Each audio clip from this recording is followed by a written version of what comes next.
لوگ اس کو چومتے رہے، تو جو جس نے اس کو چوما اس نے اس کے گناہ لے لیے اور اپنا نور دے دیا. جس نے چوما اس کا گناہ لے لیا، اپنا نور دے دیا. جس نے چوما اس کے گناہ، تو گناہ لیتے لیتے اب وہ حجر ابیض، حجر اسود ہو گیا، یعنی وہ سفید پتھر جو جنت سے ہے وہ کالا ہو گیا. اب آپ مجھے بتائیں میرے بھائی، اگر جنتی پتھر پہ گناہ ڈالے جائیں یا گناہ کا اثر ڈالا جائے تو وہ کالا ہو جاتا ہے. اور اگر حالانکہ اس پتھر نے گناہ نہیں کیے، لوگوں کے گناہ اس نے لے لیے، جذب کر لیے، تو وہ کالا ہو گیا. اس نے نہیں کیا، لوگوں نے کیا اور اس نے لیا تو وہ کالا ہو گیا. تو جب لوگوں کے گناہ کا اثر جنتی پتھر کو کالا کر سکتا ہے، تو اگر ہم خود گناہ کریں گے تو ہمارا دل کتنا کالا ہوگا، ہمارا دل کتنا سیاہ ہوگا. یہ جو کالا ہے نا دل کی، یہ سیاہی، یہ گناہوں کی وجہ سے ہے. اب جنتی پتھر پر جب گناہ کا یہ اثر ہے تو ہم پر گناہ کا کتنا اثر ہوگا. اس لیے آج جو ہمارے دل بے چین ہے تو اس کی وجہ سے نہیں کہ ہمیں کھانا نہیں مل رہا ہے، ہمیں پانی نہیں مل رہا ہے، ہمیں کپڑے نہیں مل رہے ہیں، ہمیں راحت کی چیزیں نہیں مل رہی ہے، ہمیں سب مل رہا ہے، لیکن ہمارے دلوں کی بے قراری کی وجہ گناہ ہے. جس دن مسلمان گناہ کرنا چھوڑ دے گا اس کا دل کبھی بے قرار نہیں ہوگا، بلکہ جس دن مسلمان گناہ کرنا چھوڑ دے گا اللہ اس کو اتنا سکون عطا کرے گا کہ کبھی اس کے پیر میں کانٹا بھی نہیں چبھے گا. اس لیے کہ مسلمان کو اگر کانٹا بھی چبھتا ہے تو اس کے گناہ کی وجہ سے چبھتا ہے. اگر مسلمان گناہ کرنا چھوڑ دے تو اس کی زندگی میں کبھی اس کو کانٹا بھی نہ چبھے. میرے آقا صلی اللہ علیہ وسلم کے دیوانوں، جو بھی ہمیں مصیبت پہنچتی ہے کیوں پہنچتی ہے؟ قرآن کہتا ہے وما اصابکم من مصیبت فبما کسبت ایدیکم، کہ تم پر جو بھی مصیبت پہنچتی ہے وہ تمہارے ہاتھ کی کمائی یعنی تمہارے گناہ کی وجہ سے پہنچتی ہے. تو یہ ہم پہ جو مشکلیں ہیں، مصیبتیں ہیں، وہ گناہ کی وجہ سے. آج لوگ کہتے ہیں مولانا صاحب ہمیں روزی نہیں ملتی، ہم نوکری کے لیے پریشان ہیں، صرف اپنے اعمال سدھار لو. لوگ کہتے ہیں مولانا اچھا رشتہ نہیں آتا. کیوں نہیں آتا؟ اس لیے کہ ہم گناہ کرتے ہیں. لوگوں کی بیٹیاں 30-35 سال کی ہو گئی، ان کو رشتہ نہیں آتا، وہ راتوں کو کروٹیں بدلتے. کیوں؟ اس لیے کہ گناہ کرتے ہیں. آدمی جو کچھ کر رہا ہے گناہ، اس کے اعمال کی سزا اس کو دنیا میں مل رہی ہے. آخرت میں جو ملے گی جہنم کی آگ کی شکل میں، آخرت میں جو ملے گی اللہ کے عذاب کی شکل میں، وہ بہت بھیانک ہے. لیکن دنیا ہی کے اندر جو ہے یہ تکلیف جو اللہ تعالیٰ ہم پہ ڈال رہا ہے یہ ہم سے برداشت نہیں ہو رہی ہے. اور اللہ کے عذاب کو ہم کس طرح اس سے نجات پانا چاہتے ہیں؟ تعویذات سے، وظائف سے. یاد رکھنا گناہوں کی سزا نہ وظیفوں سے دور ہو سکتی ہے اور نہ تعویذات سے دور ہو سکتی ہے. اگر گناہ چھوڑو تب یہ سارے مسائل کا حل ہے. سبحان اللہ. ظالم حکومت بھی اگر آتی ہے تو وہ ہمارے گناہوں کی وجہ سے آتی ہے. آپ ریلیاں کتنی نکال لیں، آپ کتنی پارٹیاں بنا لیں، اگر آپ ظالم حکمرانوں سے نجات چاہتے ہیں تو جو تنہائیوں میں بدی کر رہا ہے مسلم نوجوان، جو نرم نرم گدوں پہ لیٹ کر کے آوارگی کر رہا ہے، گندی فلمیں دیکھ رہا ہے، آپ پریشان ہو ظالموں سے. یہ ظالموں سے چھٹکارا نہیں ملے گا. کب تک؟ جب تک تم اپنے آپ پہ ظلم کرنا نہیں چھوڑو گے. اور سب سے بڑا ظالم کون ہے؟ جو اللہ کی نافرمانی کرتا ہے، جو گناہ کرتا ہے. اس لیے میرے بھائیوں گناہوں کو ترک کرو. کتنے افسوس کی بات ہے، کتنے افسوس کی بات ہے. حالانکہ آپ دوسری مسجدوں سے نماز پڑھ کے آئے ہوں گے، مجھے اس کا انکار نہیں، لیکن جلسہ سننے کتنی بڑی پبلک آ گئی. کیا نماز میں بھی اتنی بڑی پبلک پہنچتی ہے؟ بہت معذرت کے ساتھ. اللہ کا ذکر سننے کے لیے بھی اتنے جمع ہو جاتے ہیں، اللہ کی عبادت کرنے کتنے جمع ہوتے ہیں. اور یاد رکھنا جب تک مسجدیں نہیں بھرو گے، توجہ کرنا، جیل بھرو تحریکوں سے کچھ نہیں ہوگا. مسجد بھرو تحریک چلاؤ، انقلاب خود بخود آئے گا. ہاں، اب لوگوں کو جیل بھرو تحریک کی ضرورت نہیں، لوگوں کو مسجد بھرو تحریک کی ضرورت ہے. مسلمان جس دن مسجد بھرنا شروع کر دے انشاءاللہ یہ ظالم ایسے اڑیں گے جیسے خاک اڑتی ہے، جیسے کچرے اڑتے ہیں، جیسے تنکے اڑتے ہیں۔ مسلمانوں، ایمان کے اندر اللہ نے وہ قوت رکھی ہے کہ اللہ اکبر، جب تک لوگ ایمان والے نہ تھے کعبے پر بتوں کی حکومت تھی، جس دن لوگ ایمان والے ہو گئے کعبۃ اللہ شریف بتوں سے ایسے بت پرستی کا کوئی تصور نہیں ہوتا۔ میرے نبی نے ابو لہب اور ابو جہل کی حکومت کا خاتمہ کرنے کے لیے کوئی تحریک نہیں چلائی، بلکہ لوگوں کو اللہ کا وفادار بنا وفاداری ہو گئی تو مکے سے ظالموں کی حکومت کا خود بخود خاتمہ ہو گیا۔ اس لیے خاص ضرورت اس بات کی ہے کہ مسلمان اپنے اللہ کی طرف رجوع کرے، اپنے رسول کی طرف رجوع کرے، اور تحریک چلانا ہے تو یہ تحریک چلائے، نہ گناہ کریں گے، نہ گناہ کرنے دیں گے، نہ جرم کریں گے، نہ جرم کرنے دیں گے، نہ آوارگی کریں گے، نہ آوارگی کرنے دیں گے، تو بات دور نکلتی ہے۔ عرض یہ کر رہا تھا، حضور کے ایک صحابی تھے، ان کا نام سعد تھا، اور ان کو لوگ اسود اسود کہہ کر، یعنی کالا کالا کہہ کر، اسود کہہ کر پکارتے تھے۔ وہ ان کے ہونٹ موٹے تھے، دانت بڑے بڑے تھے، اور بہت طاقتور تھے، وہ بہت مضبوط تھے، اور حضور علیہ السلام ان سے مزاح فرماتے تھے، ان سے حضور مذاق کرتے تھے، جیسا کہ حضور کی اپنی شان ہے۔ آپ یہ نہ سمجھا کریں کہ حضور علیہ السلام معاذ اللہ اور لوگوں کو جن کو آپ نے دیکھا ہے سر جھکا کر کے بیٹھتے ہوں گے ایسے، اور چہرے کی انگلیاں چڑی ہوتی ہوگی، کسی کو ڈانٹتے ہوں گے، کسی کو پیٹتے ہوں گے، ایسا نہیں۔ حضور علیہ السلام کی شان ایسی تھی کہ حضور سے زیادہ کوئی مسکرانے والا نہیں تھا۔ میرے امام کہتے ہیں جس کی تسکی سے روتے ہوئے ہنس پڑے، عادت پہ لاکھوں سلام۔ عادت کس کو کہتے ہیں؟ عادت مطلب جو ہمیشہ رہتی ہے، تو حضور کی عادت تھی ہمیشہ حضور مسکراتے رہتے تھے، اور حضور لوگوں سے مزاح بھی فرماتے تھے، حضور لوگوں سے مذاق بھی کرتے تھے، جیسا کہ حضور کی شان ہے۔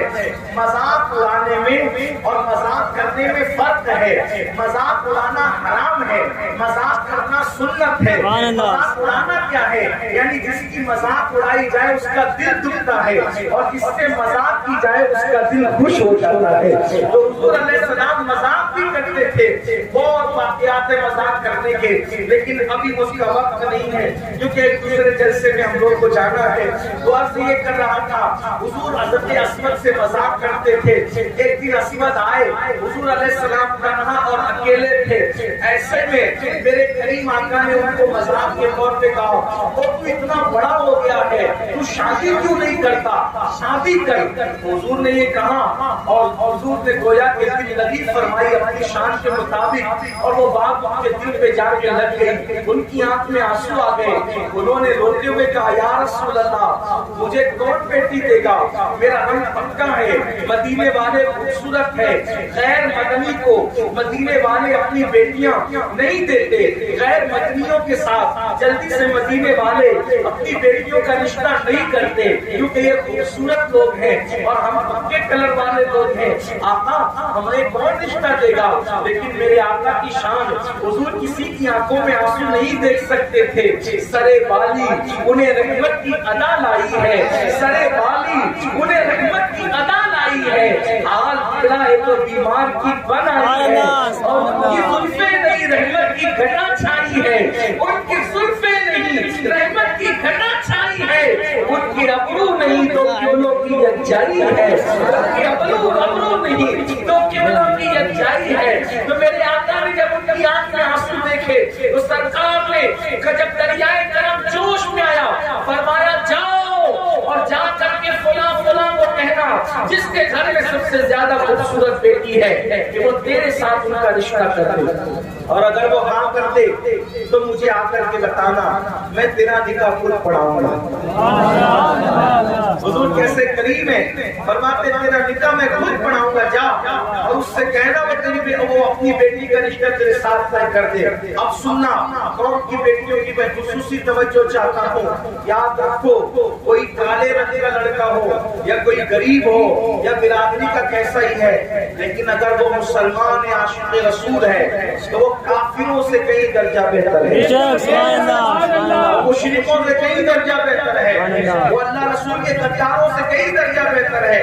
آج کی لڑکیاں اگر تھوڑی بہت پڑھ لے یا آج کے لڑکے تھوڑی بہت پڑھ لے تو وہ لوگ جو وہ ڈگری ہولڈر تلاش کرتے ہیں۔ ایک بات آپ سے کہتا ہوں، ڈگری ہولڈر مل جائے تو مقدر کی بات ہے، لیکن ایک جملہ یاد رکھنا، عشق رسول کی ڈگری سے بڑھ کر کے ڈگری کیا ہے؟ ہماری ڈگریاں کاغذ کی خبر کے باہر رہ جائے گی، عشق مصطفیٰ کی ڈگری وہ ہے جو قبر کے اندر قبر کے اندر وہ کیا رنگ دکھائے گی۔ تو میرے امام کہتے ہیں خاک ہو کر قبر میں آرام سے سونا ملا، خاک ہو کر قبر میں آرام سے سونا ملا، جان کی اکسیر ہے الفت رسول اللہ، اسی ڈگری والے کے لیے گارنٹی نہیں کہ وہ قبر میں سکون سے سوئے گا، لیکن ایک ڈگری ہے عشق مصطفیٰ کی، وفاداری مصطفیٰ کی، جو قبر میں جائے گا وہ سکون کی نیند سوئے گا۔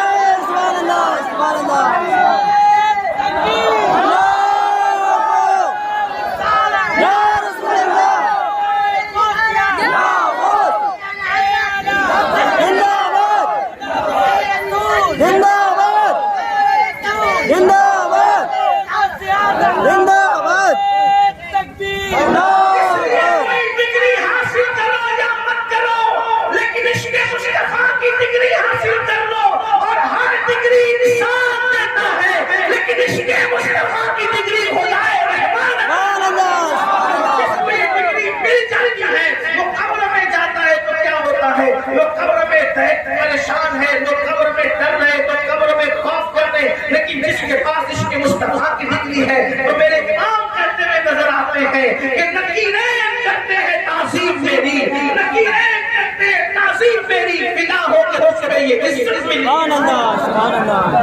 اس لیے حضور کے عشق کی ڈگری حاصل کرو، یہ غریب کو بھی مل جاتی ہے، امیر کو بھی مل جاتی ہے، یہ بادشاہوں کو بھی مل جاتی ہے اور یہ بھکاریوں کو بھی مل جاتی ہے۔ ہاں عشق مصطفیٰ کی ڈگری جہاں محمود غزنوی کو ملتی ہے وہ بادشاہ کو وہاں غیاث جیسے غلام کو بھی نصیب ہو جاتی ہے۔ اس لیے میرے آقا علیہ السلام کے پیارے دیوانوں، عشق کی ڈگری وہ ہے جو پست سے بالا کر دیتی ہے۔ اسی لیے اقبال نے کہا تھا قوت عشق سے ہر پست کو بالا کر دے، دہر میں اسم محمد سے اجالا کر دے، کی محمد سے وفا تو نے تو ہم تیرے ہیں، یہ جہاں چیز ہے کیا کہو قلم دے۔ تو آقا نے بنا جاؤ اور ان سے کہنا کہ وہ اپنی بیٹی کا رشتہ تمہارے ساتھ طے کر دے، اور جب وہ طے کر دے تو میرے پاس آ کر کہنا میں تمہارا بیٹا خود پڑھاؤں گا۔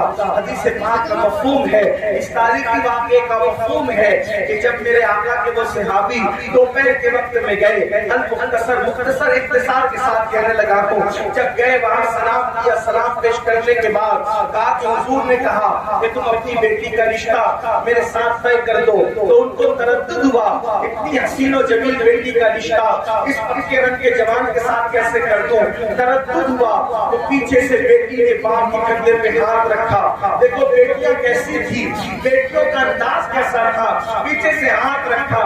جب باپ نے مڑ کے دیکھا تو بیٹی اپنے باپ سے کہتی ہے بابا آنے والے کو نہ دیکھنا، بھیجنے والے مصطفیٰ جان۔